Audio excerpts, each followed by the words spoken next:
This is Nate Garrison from Preacher, and you're listening to the Brutally Delicious podcast.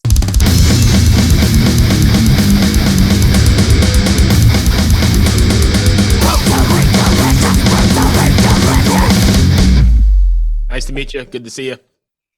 Nice to meet you too. How are you? I'm sorry? How are you doing? I'm doing really well, thank you. You guys are where? Right, You're out in Nevada? Reno, Nevada. Is it cold there yet? You ever been out here before? Never been to It's Nevada. No. freezing. Is it really? And then it's hot in your car. And it's annoying because like the sun's out. So when you get in your car with your big sweatshirt, you start sweating. And then when you go outside, it's colder than anything. So yeah, I'm in Richmond and it's pretty chilly here in the 30s. Oh yeah. Okay. Right on. Not a fan of it, but it is what it is. Yeah. How's the cold with that humidity? Is it pretty brutal? It sucks. Yeah. It sucks, especially when it's in the like high 30s and raining or just damp. It's really shitty. Oh man. Whatever. So let's talk about Preacher. Let's do it. I am a big metalhead, and I think metalcore is probably my favorite subgenre, and I absolutely love this stuff. Awesome.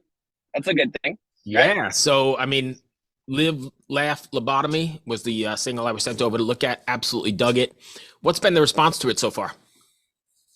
So far, so good. I mean, for us, we didn't really realize what kind of response we were going to get out of something like that, because when we made it, it was kind of outlandish to us.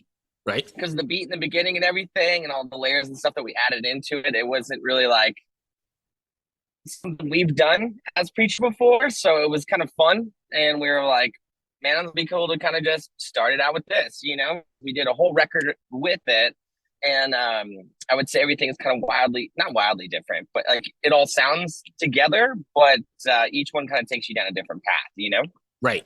So when you're writing those songs, are you writing them like, I know metalcore has breakdowns and that sort of thing. So are you writing it with like, this will sound really good in a live setting. This breakdown will get the crowd pumping. Or are you writing the song for the song's sake and then worrying about that later? It's a little bit of B though. I'm glad that you actually brought that up. That's the first time I've heard anybody say that, to like write a song around what it would be like to play it at a crowd. That's actually really cool. Because there are a few songs on there where we were thinking, man, this would sound great in like arena setting, or like having people that are having a blast. Like this would be the song they go ahead and put out. Right. We actually did write a couple just around that. Like we were just thinking about what it would sound like on stage, and it came out just awesome. So I don't think that works probably for every genre, because I mean I can't imagine writing black metal for the stage or whatever. But I think metalcore, that sort of thing, where you have that breakdown that's meant to get the energy going and the pit fired up, or any of that shit. I think that's probably a consideration for bands like that. Absolutely. I mean, it's definitely taken into consideration itself, but I wouldn't say to let it be a driving force. You know what I mean? Take Right. things original and still fun, like write your music, and then let everything kind of come second as far as that goes. So EP Blur, I don't have a date. I just see it's forthcoming. You have a date on that? We don't have a date yet either. So okay. I have like a million meetings here in these next couple weeks to kind of talk about that ourselves. So this is kind of a sneak peek, but it is coming. So it will be out next year for sure. We know that because we're already getting antsy and are already back in the studio trying to write more music, because that's just who we are as a band.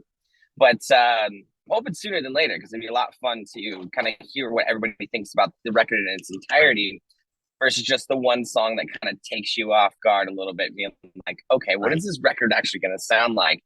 And in my opinion, it is definitely one of the best records we've written so far. Excellent. So I know metalcore, or traditionally that subgenre, especially with all the bands that are out there, they always seem to have some sort of platform or something to say. Is there something you want your fans to walk away from after listening to either the single or the upcoming EP Blur? I want them to take it in stride and really understand what we're trying to do as an actual metalcore band, by like pushing the boundaries and the limits on what like this genre can conceive and everything, to be something new. because like there's so many staples out there. There's so many bands that are sounding the same and everything like that. Our big goal was to give somebody something different, but also love it just as much as everything that's out of it. So if we could do that and pull that off and give that to our fans and make new existing fans kind of feel the same way, where it's like, wow, I have a brand new favorite band that I haven't heard of before. Right. And I lost you. Oh, there you are.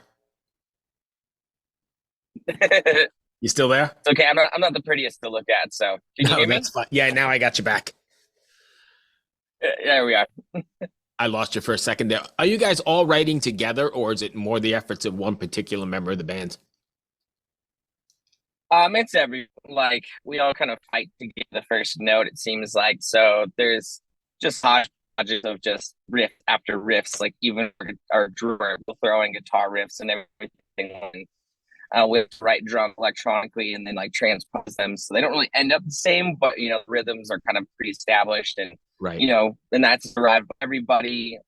Everybody sits in the room while I record, which is like unheard because usually frontmen are more pre-ish, so me sing kind of stuff, but like we kind of sit there as like a team as I'm like putting it back on and or not. Okay. I mean, that makes sense. Do you guys do your own recording and mixing as well? We do, which is even crazier, and that's why we probably are able to put out so much music so quickly. We do have our own studio. Our drummer has it, which is open for everybody. It's called Lion Fist Recording. But we were lucky enough to be able to rehearse there and everything as well, because we kind of help pay the light bill and things like that. Sure. That's got to be interesting, though. Is it one of you that does most of it, like as the producer, or are you guys producing it all together? And if you are, how does that work out? Drummer is hands down the producer. So when it goes into the main boards and it goes out to the record, he's in charge of all of that.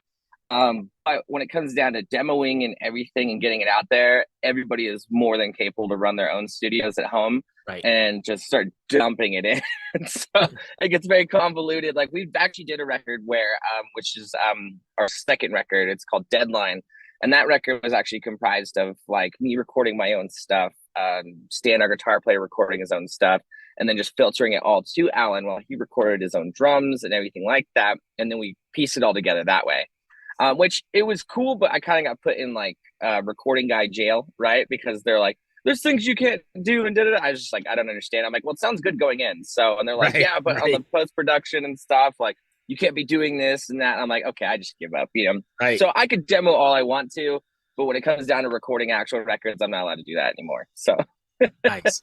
So I know you said you've got previous records. Do you guys intentionally, I don't know how to word this, intentionally try not to write the previous record again? Does that make sense? See, I don't think we could repeat ourselves if we tried. Oh, good. And I think that's what's so special about this band is that everything that comes out is so wildly different, but yet it all still sounds like the band. Right. And we would think we'd be hitting thresholds now with like the 25 plus songs we have on the internet, but it's like we feel like we've only scratched the surface with that, because we just keep learning and finding out new things or different stuff we want to try, and having access to our own studio just like broadens that horizon to the fullest. And instead of like producing the same record over and over again, I don't think you'll get the same record from us ever unless you requested it. Right. That's good, because I know a lot of bands I talk to, I ask that question often, and they're either intentionally trying not to, but you can't rewrite your whole theme because that's where your fan base is too, right? So you don't want to be too radically different. Yeah, see, I see bands get stuck in that stigma, like they get loved for one thing and then try to do another, and then right, it just creates this whole mess. Preacher, going into it, we were always a hodgepodge mess as far as music goes, so it kind of put us at a platform where we could do whatever the hell we wanted. So the fans are along for the ride from the beginning. Yeah, pretty much. Like they have to be at this point. If you've heard even the past two records, you go, well, okay. Right. You can tell these guys aren't aiming for anything. We're just taking shots at the dartboard and don't care if we miss, but still turn out to be a good song. We just want to have the best quality of music, regardless of what it sounds like out to you. Gotcha. So are you planning on taking this out on the road? Absolutely. Next year is going to be absolutely insane. I'm not allowed to say too much just yet because, like I said, I still got to jump back on the horn with Right. because like we went like for like overnight where it was like we were self managed DIY, and I was able to be like, this is what's going on, and now I'm like, I need itineraries. I don't know what's going on. I got to call 5 people to figure out one thing, and I'm just like frustrated because everybody also too is like, Nick, give me the reins, and I'm like, I can't because I've managed Preacher for so long and there's a way we know how to do things, and Right. I could easily get answers out of the boys, but now they have to start reporting to other people, and they're like, just worry about this Right. and try not to like be so stressed out. And I'm like, it's kind of nice, but it's also like stressing me out to Well, try it's your not to baby, right? have less work, Yeah, I mean, it's your well, it's like baby, though. less work. They're like, give me less work, and it stresses me out more than I like all the work that I used to do. And Right. I'm like, this makes no sense at all. So one more for you. What was it like playing Blue Ridge Rock Festival? I know that was right here in my state. But yeah, I mean, did you actually make it out I to did not. Alton, or have you been I've been to to VIR previous. at all? I've been to previous. I did not make it this year. Okay, well, this year was exquisite, man. Like, I can't put it into words. Like, even trying to take pictures of things, it just made it seem so much smaller than it actually was. Like trying to capture pictures of the main stages, like those things were just like Goliaths, like in a Right. natural field, which was so insane. And then with the amount of talent that was there, Yeah. and literally, like when they say there's 250,000 people out there, like believe it, because there's 250,000 people out there, and Was it intimidating? it's just wild. Absolutely, because it was our debut festival of a band of our caliber. Like we don't have any record labels or anything like that, or anybody advocating for us other than the team we built inwards. So when you get there, there's not somebody showing you the door. It's like, hey, you're kind of fighting to be like, hey, we're here. We're Right. also, paid artists to be here, and what do we do? Like, how do we not be in the way, but also how do we not sacrifice everything to just stay where we can play a show to Right. other caliber we like to, without giving up too much. So I think we handled ourselves very, very well. The overall experience was amazing. The staff was absolutely incredible. I mean, we treated them with just as much as respect as we would treat anybody. So, like, we were handing out waters, we're sneaking beers to them and stuff like that. Were the Any fans type of responsive? securities. Oh yeah, absolutely. Like, I was not expecting because, like, right after us was Norma Jean and Counterparts. So for us to kind of warm that up, wasn't expecting the warm welcome we got, when Right. we were done playing and everything, and everybody was just like, "Heck yeah, man!" So 10 out of 10 would go or would do it again in a heartbeat. That's sweet. So I got to ask you a quick question off the record. I mean, not off the record, but to be edited. Are you driving right this second, or Yeah, good. you parked? Not anymore. I was driving. Well, good. I'm parked right now. No, so I want to play a game with you real quick. We do this with everybody. Awesome. It's just it ends up being a short little, I don't know, Insta reel or TikTok promotion thing, just real short because kids have real short attention spans. All right. So I'm going to show you a picture here. It's really fucked Awesome. up. I'm sorry, but I'm going to show you a picture here. I just need you to tell me what's going on in the picture and what the next frame would be if there was another frame. Ready? Okay. So you should see it now. What do you see there? Oh my God. Okay, so oh man, someone's getting hacked up in the background, and I feel like the small kid himself is like mind controlling them to do it. You know, he's like, do my bidding, and like the adults are like, oh crap, we got to cut this guy open. We don't know what we're doing. And this kid's like, yeah, and he grabs his gun because he has a gun for some reason. So you think he's making them do it? They're under duress. Yes, What would be the reason? because he's evil. He looks like the Omen kid. You know, You know what? or When I Damien. first There saw it this, is. I thought the same thing. Yes, he does look like it, Damien. The last interview I had just prior to you, the guy was making note of his milk mustache. Oh. I see. I didn't see that. I was just looking at the highlight tones, and Right. he's just got the very high brow, and I'm trying to find the mark of the beast on his forehead, which it could be in there. I'm just a little blind. So what would be the next frame then? Okay. So if it's a scary movie, it would cut to something normal, right? Like he's like eating a bowl of cereal, and his mom's like hanging out with him, and then like they read the newspaper, and they're like, two people murdered this man for no reason. It might have been like Satan's possession or something, and they just totally gouged this guy. and he's Nice. like smirking, eating his Fruit Loops, you know? Perfect. Hope that wasn't too bad. Nah, that was cool. I have a whole shitload of them. My sister, she's a psychiatrist in New York City, and she sent me a list of these pictures that they actually use for whatever, and we just randomly pick them. Yeah, I'm gonna have enough evaluation on every artist to start my own book. But no, she doesn't even pay any attention to me. Just something to break the monotony and do something different on Facebook and Twitter and whatever. And No, that's awesome, man. I just hope they don't lock me up for that. They're like, what do you see here? I'm like, murders children. I'm like, I'm right. You're locked up. That's all I had. That's the end of my questions. Did I miss something you want to cover? No, I mean, I just know at the end I'm supposed to direct everybody. So, like, if you guys want to find us, we are available online everywhere. And the easiest way to get to us is either our link tree, which is linktree.com/preacher envy, or you can go directly to our website, which is just preacherenvy for Nevada.com. And you can find all our music videos, how to follow us and everything. And don't be afraid to reach out. We're nice guys. We don't bite. And if we ever see you at a show, come give us a hug and come say hello. Thank you, my friend. I hope that wasn't too bad. No, you're awesome. This is the most fun I've had.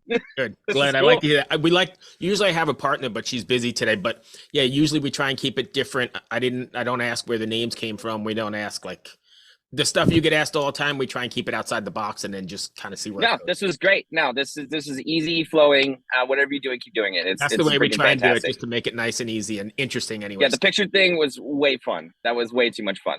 Happy Thanksgiving, my friend, and hopefully we'll see you soon.